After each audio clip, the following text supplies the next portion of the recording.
Okay. All right, everybody. Hey, I wanted to thank everybody for joining us for our February Zoom meeting. Tough night, Valentine's, so I appreciate everyone that was able to convince their significant others to allow them to come and join us tonight. Excited, we've got Ben Walczak. Ben Walczak, he is the North Willamette Watershed District Biologist. Ben came to our Mount Hood chapter pre-pandemic, gave a fantastic presentation, gave a great breakdown on the health of our hatchery systems, and asked if he'd be comfortable with bringing that to our larger group. And he's got an updated deck, and we're excited to walk through that with him. So Ben, thank you very much for joining us tonight. Got a smaller crowd this evening. Got about half a dozen people on the call, closer to 8. But so I don't know if it's going to go the full hour, but what we are going to ask is that if anybody has any questions, please post your questions into our chat box, and then we'll circle back when there's a pause in the conversation and see if that's something that he can assist us with. So with that, again, Ben, thanks for joining. Ben's going to go ahead and share his screen, and we're going to walk through the role of hatcheries in the Northwest Willamette watershed, and then touch on spring salmon later on. So Ben, thank you very much, and take it away. No problem. So when I'm doing this, for some reason, I cannot see you guys. So hopefully, can you guys see my screen? We can. Yes. Okay. Yeah. Just it's a small enough group, so just go ahead and interrupt as I go now. And we'll just kind of stop and be a little bit more informal. This is mainly going to be to keep me on point a little bit. How's that? So let's get this thing rolling here. So again, I'm Ben Walczak. I'm the district fish bio for the North Willamette. A little bit about me. I grew up in Western Oregon, in Hamlin, actually. Went to OSU and worked throughout the state. Now I'm a DB for ODFW in the district. I grew up fishing the Tillamook systems a lot, and I like my Chinook. So that's kind of where we're going with this. So a couple cool things with this first slide is, one of the things with hatcheries that I think people forget is that it's how diverse it is. It's a tool in our toolbox. Hatcheries have been with us since pre-statehood, and I imagine they're going to keep going for years after. So we've stocked, and we still continue to stock in this district with things like mules, like my step bio is on a mule doing a high lakes stocking, but at the same time we use a helicopter and do high lake stocking, with the greatest technology we can, the latest and greatest technology. So that's it. It's an interesting slide. Just goes to show in the same summer we can do things the way that it was done for 150 years, and then the way it's been done for the last 10 or 12 years, and everything in between. So that's kind of the takeaway from that is there's a whole bunch of different ways to do it. It all leads back to really our mission statement.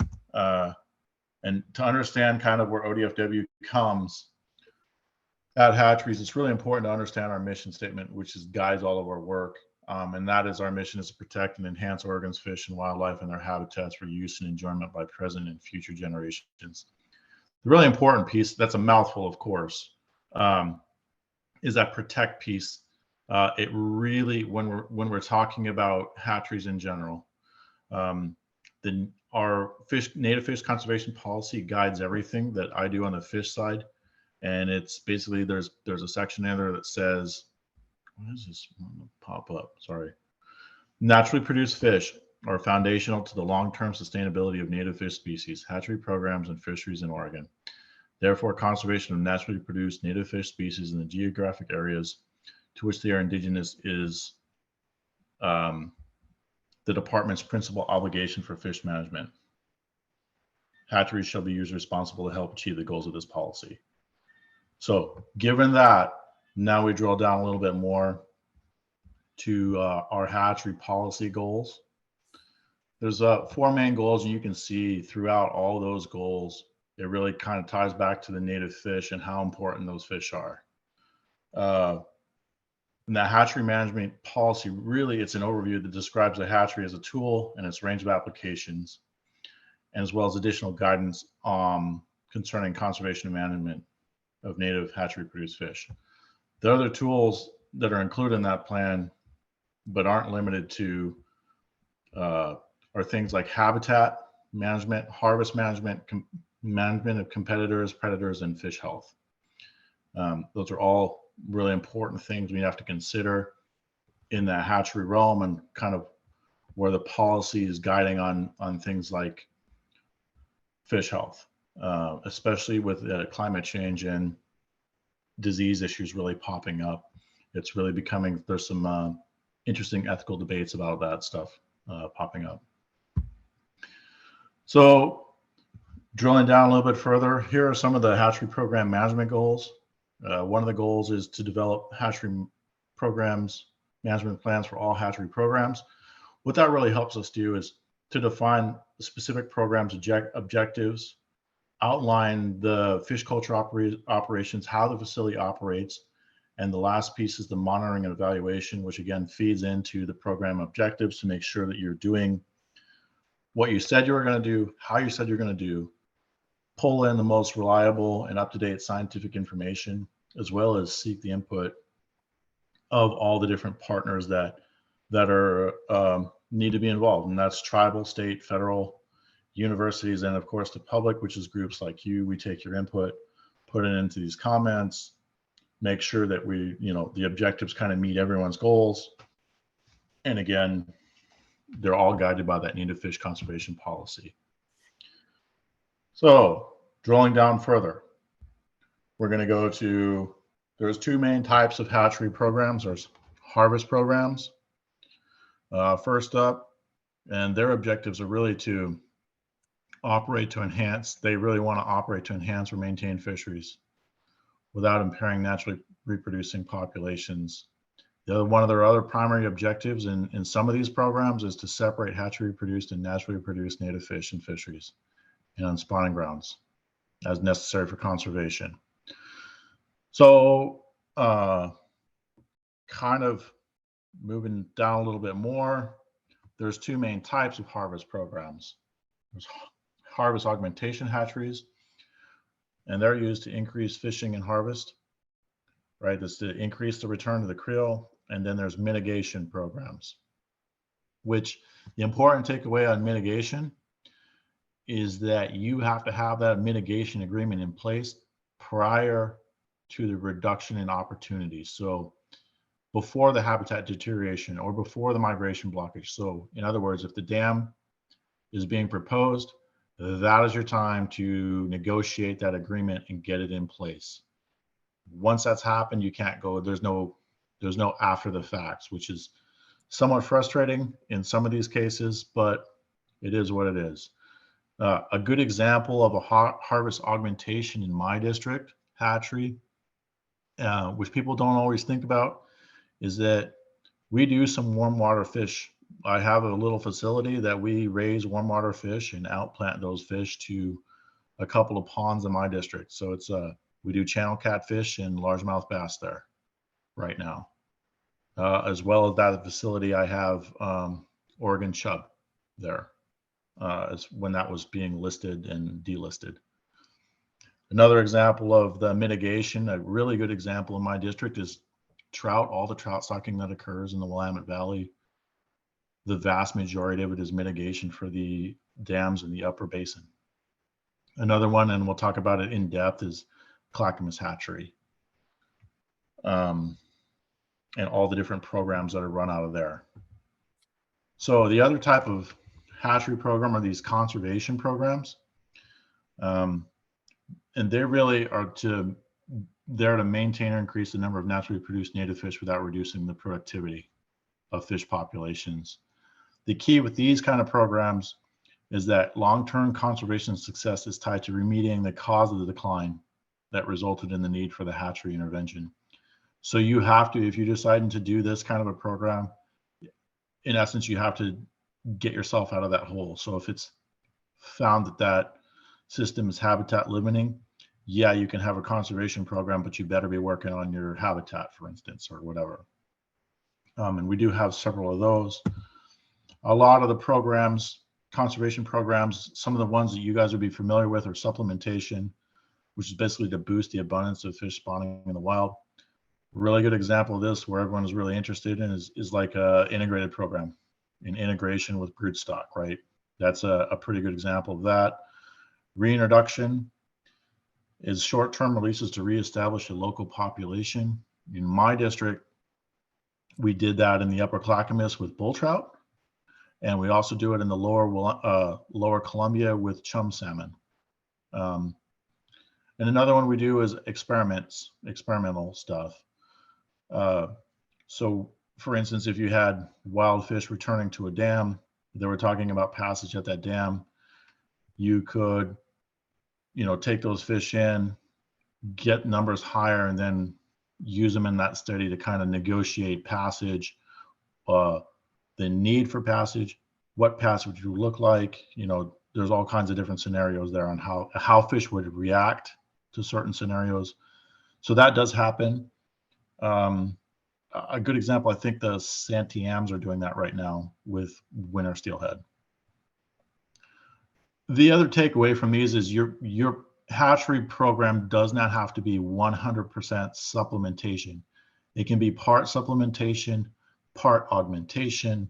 It can be a little bit of everything because you're trying to get the best program you can, but you're addressing different parts of it different ways of these slices of the pie, so to speak. So again, they don't have to be 100%. They can be 50% one, 25% of a different type, and 25% of a different type, if those are your objectives. It's mainly getting it on paper on what you want to do. So that's kind of the higher level of how hatcheries really work, and kind of some of the terminology that needs to be used and the considerations and how it works in a policy level on down to actually on the ground with programs and objectives. The other piece that's not in there really is this is like from our director on down. That does not include our commission and commission decisions, which is an entirely different thing, where staff makes a recommendation and then the commission says yay or nay to. So that's another decision-making piece that's kind of left out of this presentation, but it's very important to understand that staff makes a recommendation, the commission makes a decision, and that's the direction that staff follow. And it does get sideways with hatcheries and other issues. It can fairly quickly, but that's why all the policy and stuff is in place. So hopefully when you make that recommendation, you need to be consistent with all the policy and objectives and all that, so the best decision possible is made at that level. And I guess I can't see you guys. Do you guys have any questions, or I can kind of show you kind of the latest hatchery program that I've worked on, the most up to date, kind of give you the background on that, and we can kind of get into the nuts and bolts on how, now that you've seen the upper end of what needs to be done, this is kind of the more nuts and bolts on how to do it and how you get more fish.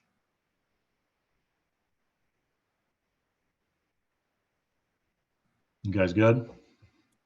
I don't see any questions in the chat. I'll throw one out though. So looking at all the different programs that you just outlined, if there are any fish that come out of one of those programs, I mean, they are considered a hatchery steelhead or a hatchery salmon, correct? There's no programs that, can output any form of a wild fish. Correct. But after, certain, I think it's several generations, I think it's 5, I don't know for sure, then it can be considered, more 5 generations is long enough where they start to think of it as naturalized, which is different than native. So there's a whole bunch of different terms in there.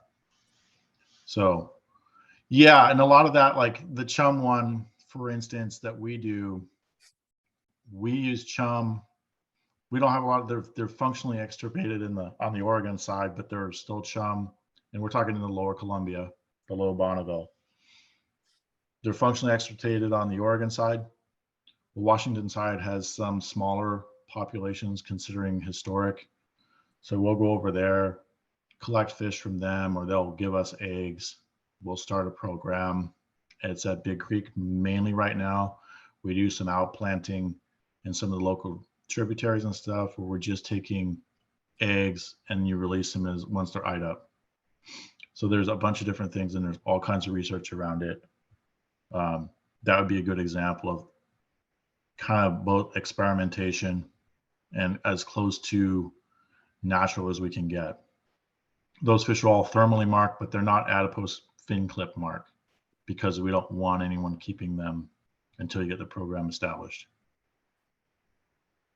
So, thank you. Yeah.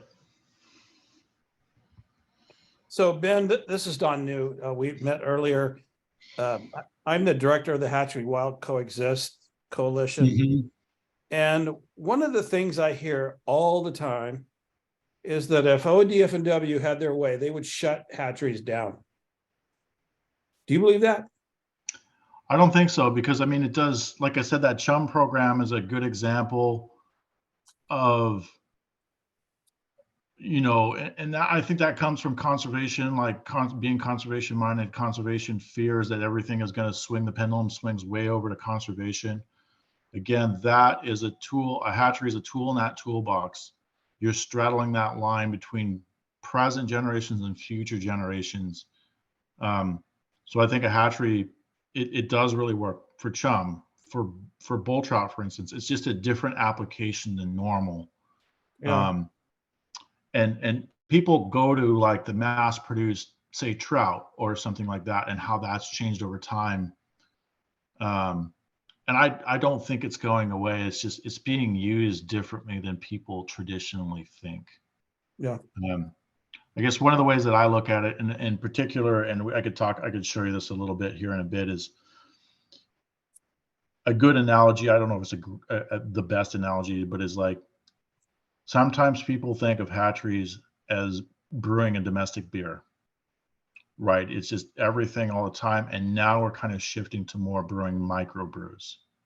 So better yield, better quality, and all of that, because they're kind of the objectives are so specific and the regulations behind them and the laws behind them are so stringent that you have to be that way. You can't have, while you still have quality in both, you just can't have the quantity sometimes.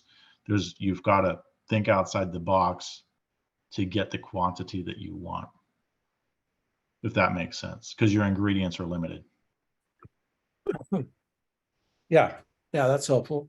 I've argued without any substance at all, but that can't possibly be true, that people would be, and it really isn't coming from so much from the conservation, wild fish crazies, but it's coming from people that are, real hatchery advocates that truly believe that that hatcheries are a nuisance to the department.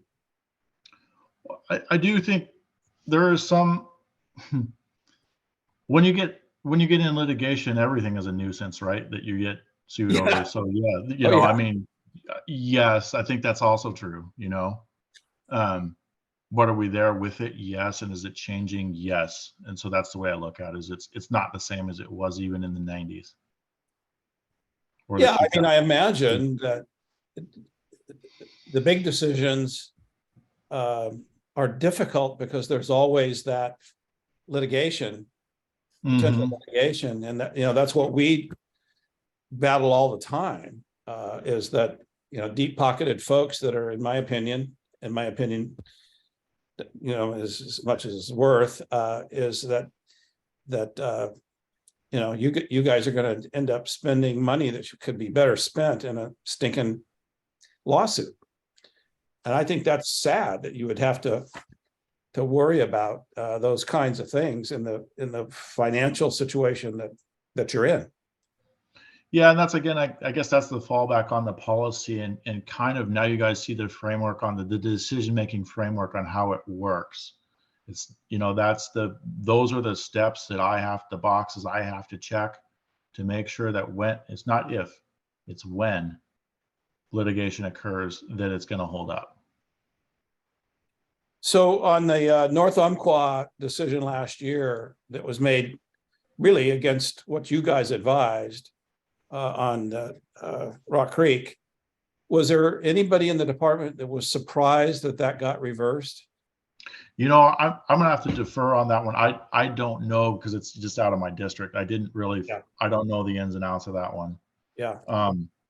I mean, personally, I was surprised, but I don't know a ton more than you guys did probably.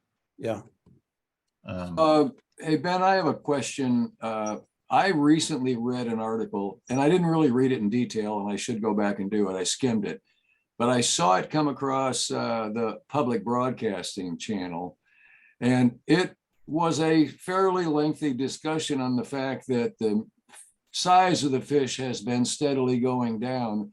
And there was some, and to me, it didn't make a lot of sense, argument that in order to improve the size of the fish, some group was contemplating cutting back hatchery production. Have you heard anything like that? Or are you familiar with that at all? I briefly, I didn't really to be honest, I didn't pay a ton of attention to it because that stuff is just always just chatter. I was curious, well, because you're putting that message in front of a lot of people, and that's what puzzles. Yeah. And I don't know what data they have. And I remember briefly hearing about it and listening to a bit of it, and just kind of, it's just another one of those things. And you know, the problem with all this science is people forget the first thing you should do after you read the abstract is really look to see who funded it. You know, like that tells you pretty much what the slant of everything is going. And I personally think it's unfortunate. It's hard to really do a lot of science when you're beholden to a funder, you know? Yeah, I hear you. And so that stuff is, it's like everything. There's however you want to go into it with that lens, like that's the lens, you know, that sometimes it's not good science, but that's the lens that's taken. So yeah, that stuff, it's just out there a bit. Now, I do think that part of it is there's all kinds of different, you know, like, do you guys know what fishery induced evolution is?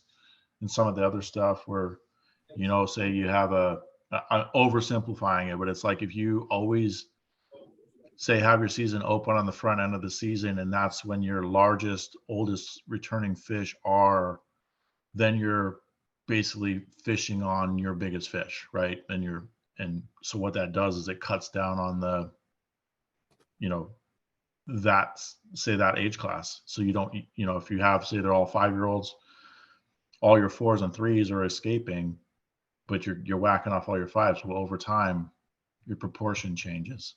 For instance, that's oversimplifying. And so you have to look at those kinds of things consistently when you're making these decisions.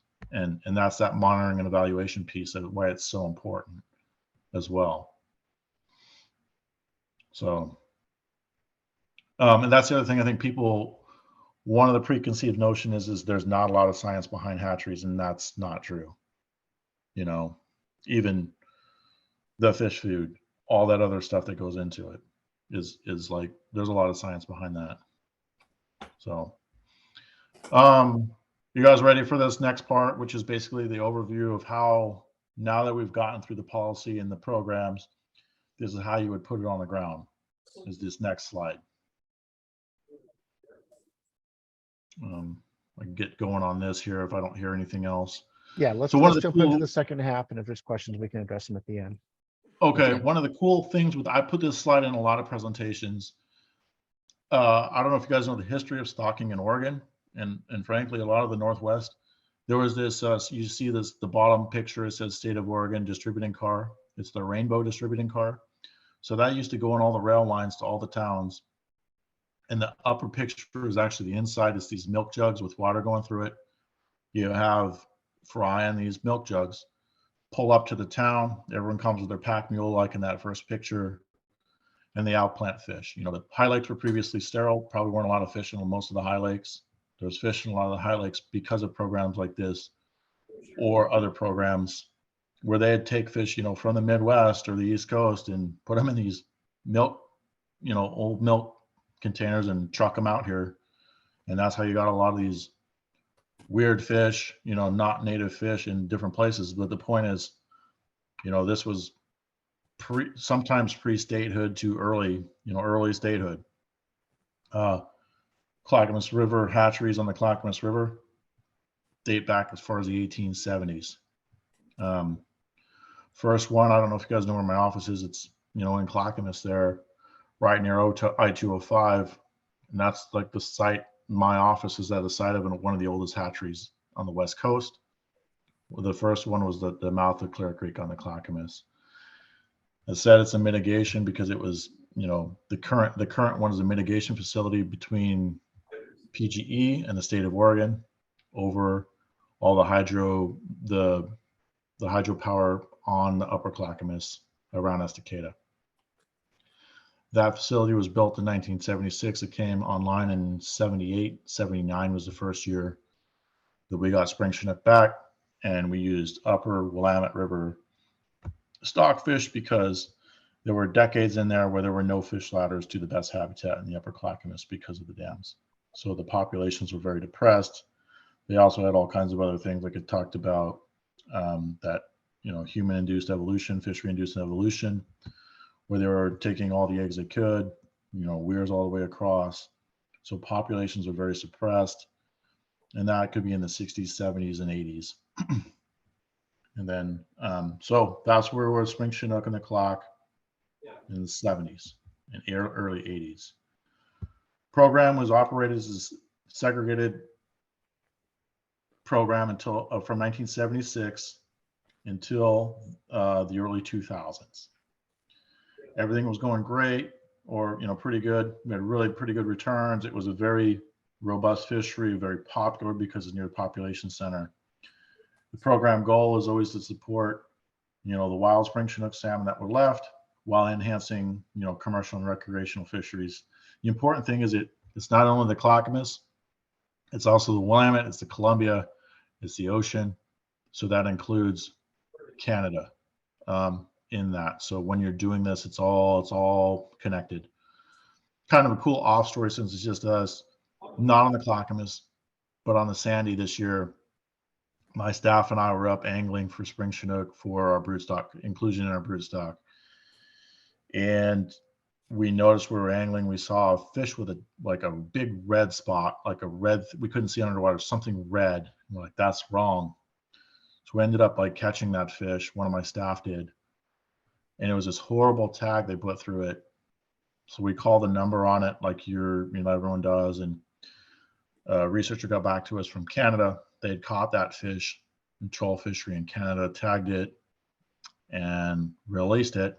It was a wild fish, and we caught it. It was one of, I think they said 125 fish they'd caught on the entire West Coast. So that's just kind of how the research goes back and forth. It was pretty interesting fish, but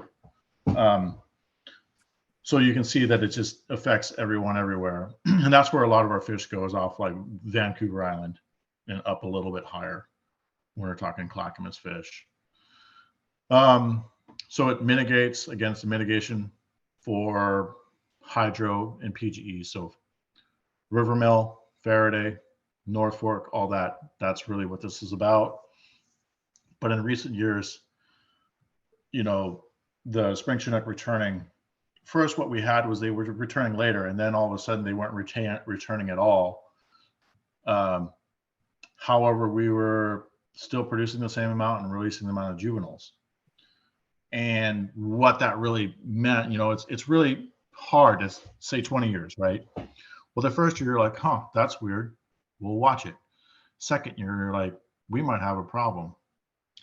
Third year, we have a problem. But then when you start thinking about all the variables you could have, not only at your facility, but also in the Clackamas or the Willamette or the Columbia or the ocean, every year is another data point. And when you make a change, it takes 2, 3, 4, 5 years to see that change through.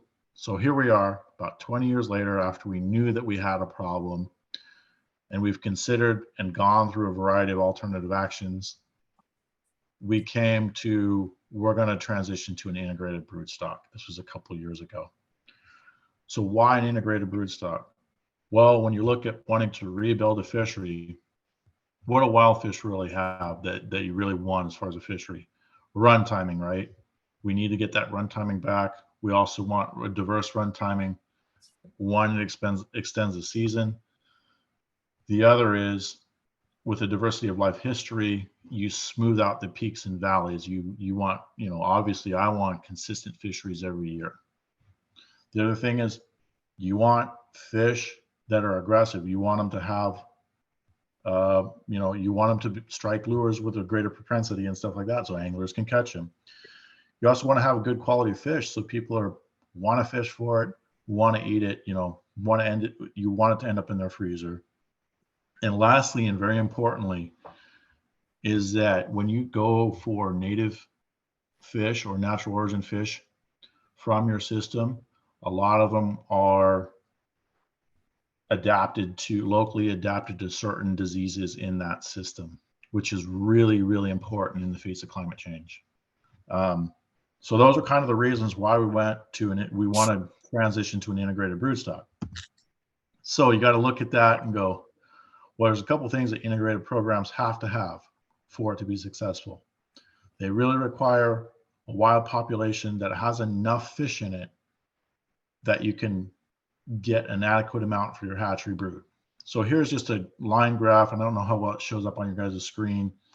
The open dots are the hatchery fish or the natural origin fish. The closed dots are the hatchery fish.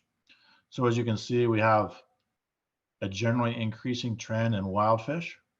So it goes from under 2,000 to over 2,000.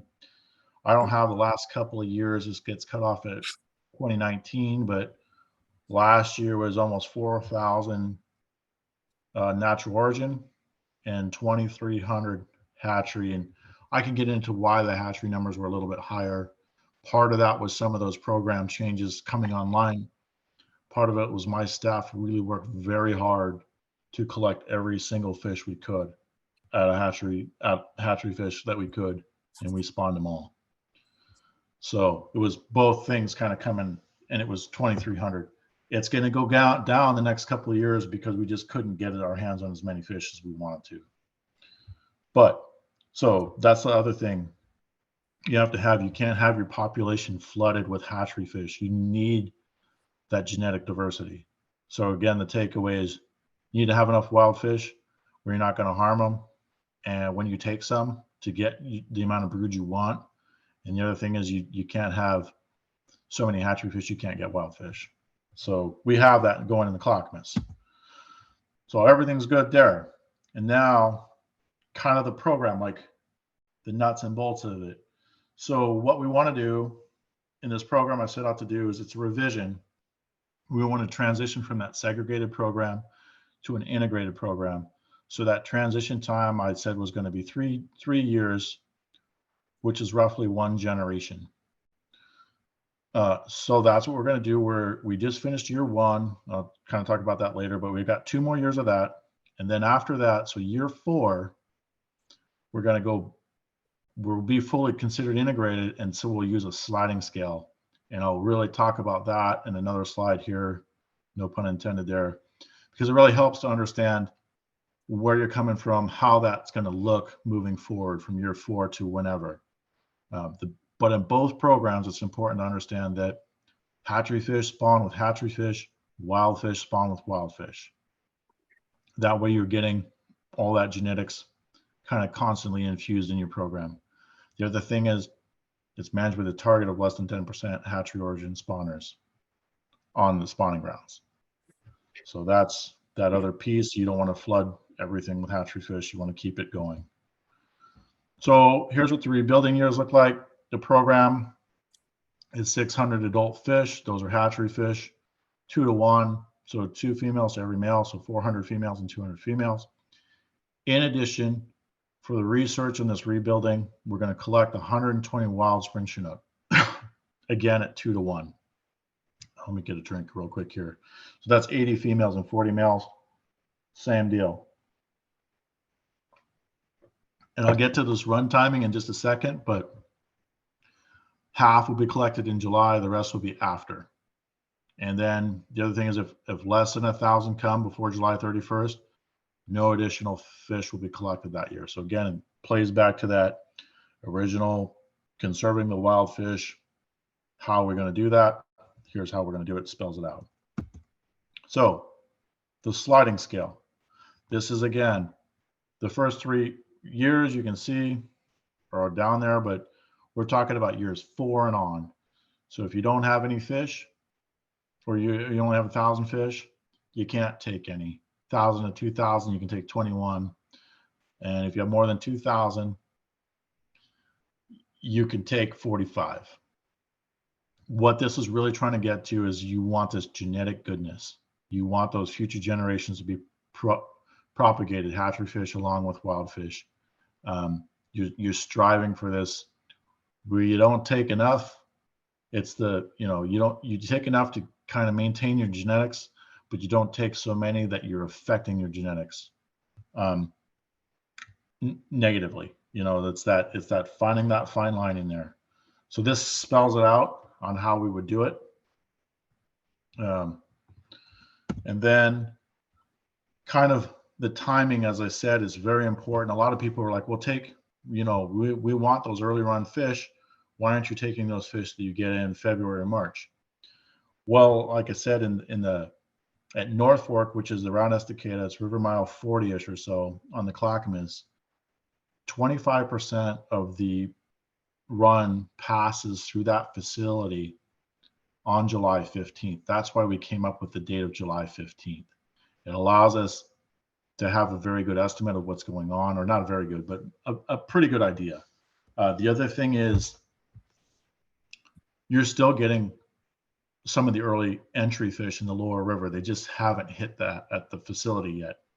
Not everything is going to be chrome. You really don't want to take the most chrome fish because you have to hold them the whole winter or the whole summer, spring and summer. So you don't want pre-spawn mortality in your facility, because that's just taking away from what you're trying to do when they die. You're not using them. It's a double negative almost. The other thing is you need that 2-to-1 mating scheme. You have to have an accurate sex determination. And on a chrome bullet, they don't handle the fish at North Fork. I don't know if you guys know this. We don't handle them. We don't touch them. They're actually visually, you get one quick look at them and you have to shunt them over or not if you want them. So you don't get to do the slow turn in the net or anything like that, or squeeze the belly. You just have to be like, that's a male, I'm taking it, or that's a female, I'm taking it at their facility. It's really cool because it's not hard on fish, but it's hard on the person picking males and females. So Ben, what's the criterion there? What, the top 3 criteria for that decision? Yeah, so the top 3 would be, we're looking at, like I said, you don't want the chromous fish. You want something with some color, because you're looking for that, male, female. We want, right now we want 80 females and 40 males. So I'm really looking for females that I know are females. And then from that on, I'm just looking at, I want to get 40 of them in July, which is much harder to get because the, males are, there's a preponderance for males early in July.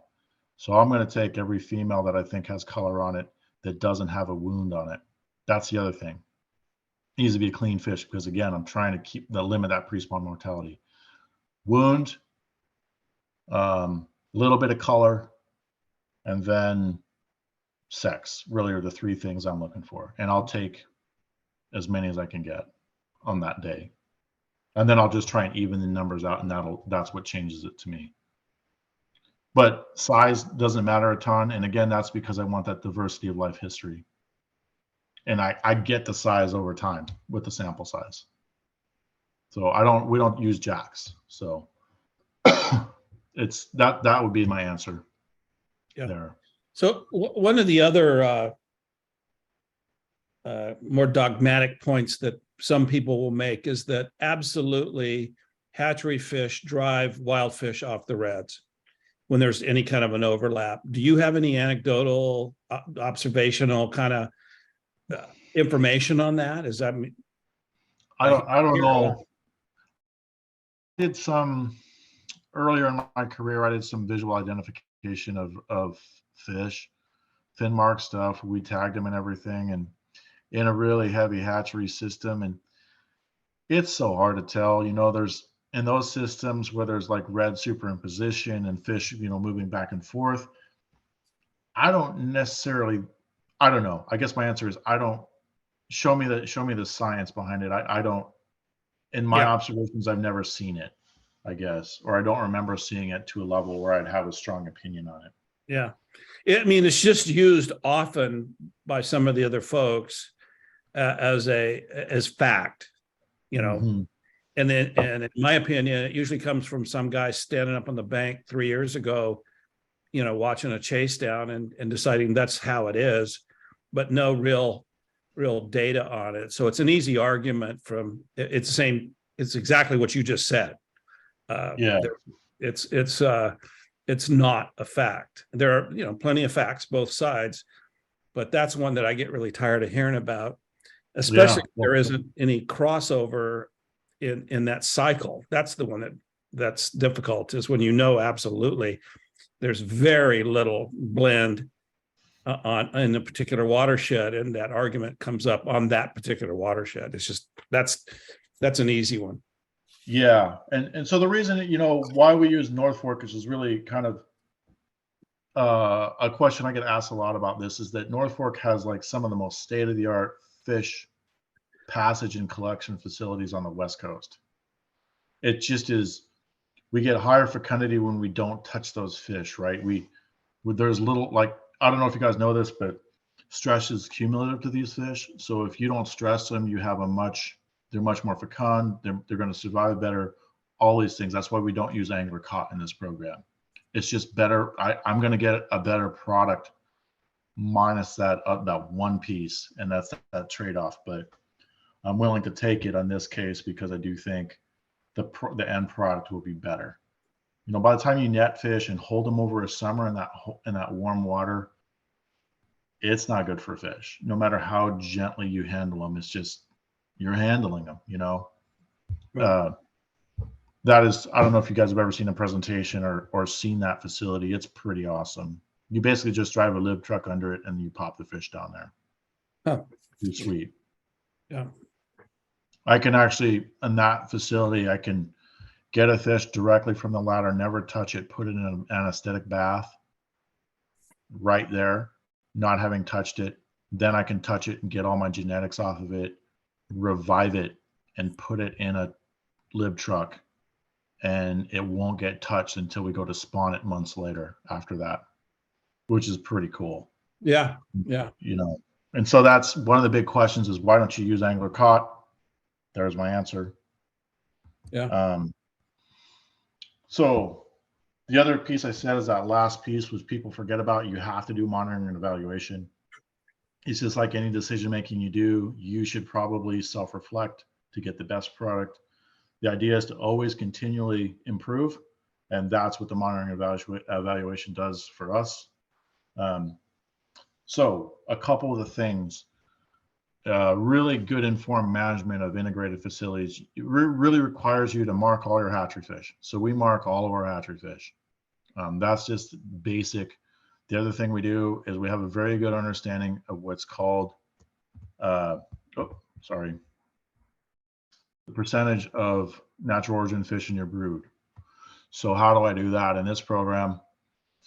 With this genetic rescue, I am working with OHRC, OSU professors, our geneticists, and other researchers to kind of write a white paper, really studying before, during, and after what the rebuilding, those rebuilding years look like. And how I do that is using genetics. I'm using parental-based genetic tagging, or PBD, to kind of come up with this. So that means, like I said, we collect genetics off of every fish that's spawned. I know what male is spawned with what female. down to that level. I know the size of the fish. I have the scales. I have everything. And we're going to run all that and look for this, what is successful coming back, because I have to take genetics on those fish coming back as well. It's going to be a pretty interesting study, regardless if it's successful or not. If this program is successful or not, it allows us to learn for the next program down the line at a minimum, And I've done some other stuff in other facilities where we're really looking at wildlife again. So that's some of the stuff we're doing. The other piece of it is you want to really make sure that you know how many hatchery fish are spawning with wild fish, like you talked about. That is more on this,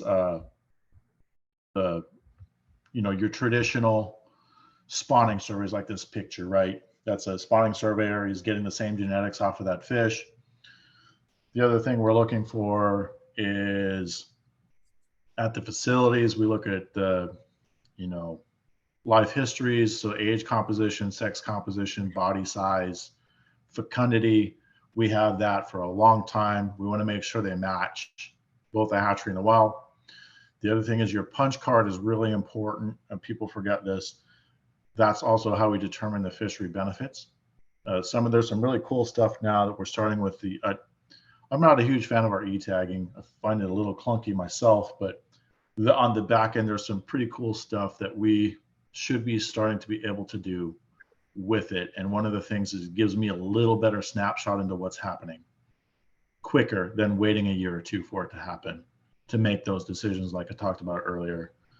And then we're integrated with that program, with that hatchery program and that HGMP with all kinds of different people. So PGE's research on smolt emigration, Forest Service, our research lab in Corvallis, the feds, all are evaluating the overall hatchery program, and we meet in that.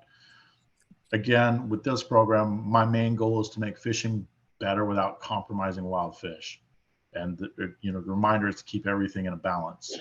For the future too. It's like I really want my kids or my grandkids to fish like how I remember fishing. And that's, I guess, where I come from. This is, in the long run, is that's super important to me, and that's why I do what I do. So that's really what I've got on that. Let me see if I could, oh dang it, why is it not wanting to share here? So that's what I've got there. Well, Ben, that's awesome. So thank you so much for providing that. No problem. Quick question I would have. If somebody wants to get involved with their local hatchery, or, I know like on the Sandy River, the Sandy River Watershed Council, really not active any longer. That used to be a great conduit to volunteer. Is there an opportunity to reach out to Cedar Creek, or, on some of the other systems, just to reach out? Yeah, for sure. So a couple of ways. My step biologist right now is in a job rotation, but normally he's there. He's very good at that kind of stuff. You could also just go to those facilities and ask. Some of the other things, you could feed fish at our acclimation ponds. For instance, we do that on the Sandy. The broodstock programs, the collection for winter steelhead is another option. People do that as well. Some of the habitat related stuff, there's a lot of habitat because of the fires. In the upper Clack especially, we're really heavily impacted with the fires. There is a lot of funding happening now. It's just, a lot of what I spend my time on now is actually trying to get